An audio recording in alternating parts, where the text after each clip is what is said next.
Okay guys, so quick update, pretty excited. The 68 Mustang. So we're talking about Bite the Bullet. If you get a chance, go back to a previous video, you'll see we did a whole series on this Bite the Bullet thing we're doing. We're basically taking the old movie from the late 60s, Bullitt, and we are recreating the two main cars used in that movie, the 68 Charger and the 68 Mustang Fastback. The 68 Mustang finally showed up. We've had it in storage at our shop, and I've been wanting to show that off because we've been talking about the Charger this whole time and giving no love whatsoever to the Mustang. And they finally flatbedded it over here. It's at our front yard here. We're gonna show it off a little bit. Really excited about this. It's one of those cars that I've always been a huge fan of.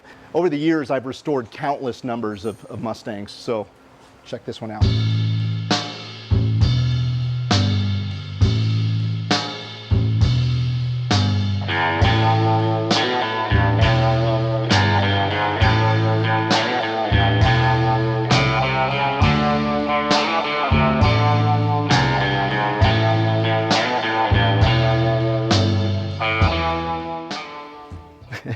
I know it's not a lot to look at, but let me tell you what's so unique about this Mustang. It's a 1968 Mustang Fastback. It's an S code. For those of you who don't know what an S code is, it's the 5th digit in the VIN number, which signifies what engine option it had from the factory. S code meaning it was a 390 big block. So this was a factory 390 S code, factory 4-speed Fastback, and it actually was equipped with the GT package. So rare. It was originally a candy apple red color with a red matching interior.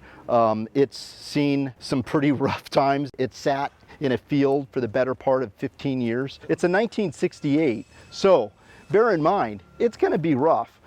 It did come with an engine when I bought it. It has the matching numbers 390, and I came with the 4-speed top loader transmission, but unfortunately, we're going a different route on this build. This car is going to essentially get a full resto mod treatment. So we're pulling a drivetrain out of a late model Shelby GT350. We're going to use the Voodoo drivetrain with a 6-speed gearbox, and we're going to put a custom rack and pinion in this. We're going to do a lot of custom work on this. Now, I know what you're looking at, and you're thinking, my God, what a heap. But let me tell you, there are so many companies that make aftermarket parts and Ford approved fenders and hoods and quarter panels and rockers, everything.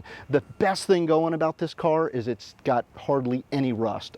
The floors, all of the undercarriage on this car is pristine. So that's what's most important to me. Dents I could live with. I can always put a new fender at a different hood, and you know, quarter panels are relatively solid. So we are going to have to replace the rear body panel, the rear deck lid. One of the things that's interesting about this car, and it's funny because when I bought it, there was some controversy surrounding this car simply because on all Mustangs, there's a public display VIN number on the fender. So when you open this hood, there's a VIN number stamped into the apron of the engine bay. On 68 models, there's a public display VIN plate on the right-hand side exposed so you could see it through the window. And that's basically this little VIN plate right here. And then there's also a VIN tag on the door as well. Now what a lot of people don't realize is there's a hidden VIN. It should be located right underneath this fender. You have to actually remove the fender to see the VIN. So when we bought this car, there was some controversy surrounding it because this VIN number is out of a C code. It's a completely different VIN number. And so that worried a lot of people from buying this car. And I thought, well, that's kind of weird. So if you come around here and take a look, you'll see that there's a VIN number right here. What you could also see is some bodged up welding right here. So at some point in its life, this car had taken a front end hit, and they bought a used panel from a junkyard, put a used fender on it, and literally just hung it that way and never did anything with the original VIN. So this VIN doesn't match all the rest of the VIN. Now let me show you the rest. This is kind of fun. That's a C code VIN. It's actually a coupe VIN. This is the correct S code VIN right here. And that's actually the correct Fastback S code VIN. And then you have this VIN over here, which is kind of cool. This is the data plate VIN that's on the driver's door. And you know, these get misplaced sometimes simply because these cars have seen better days. Let's see if I can do this without actually, there we go. Take a look at this. Over here you can see that's the factory S code VIN, and you'll see that that VIN actually matches the other VIN. Let me show you where the other VIN number is. This is kind of cool. So what I'm going to do is just kind of move this out of the way because this hood is literally sitting here. And I will show you guys where there should be a VIN number on this side. And I haven't seen this yet, but my guys have told me it's there. There it is. Take a look. Right here is the other VIN, 8R2S. That's the S, ending in 287. 287. So this is a matching VIN to this data plate and that data plate. So really common. I mean, you see this a lot with these older Mustangs, you know, especially in the early 70s. You know, these cars were smashed up quite a bit, and of course parts weren't always readily available from the manufacturer, so they'd go to the junkyard and pick up used parts, and that's exactly what happened in this case. But I know it's not much to look at right now, but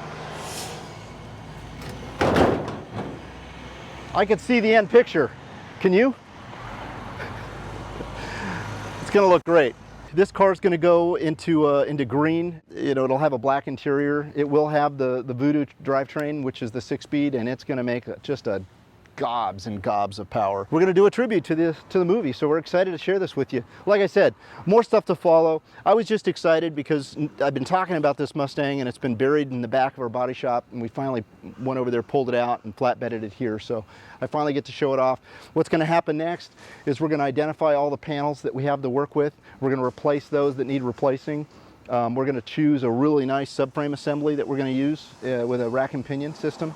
And we're going to go source our drivetrain. We're going to probably do that in the coming weeks.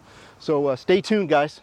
A lot more to follow. Thanks for tuning in. And don't forget to check out the original videos and this whole series, because we kind of go into detail about where we're going and the direction we're going in this. So kind of excited about it.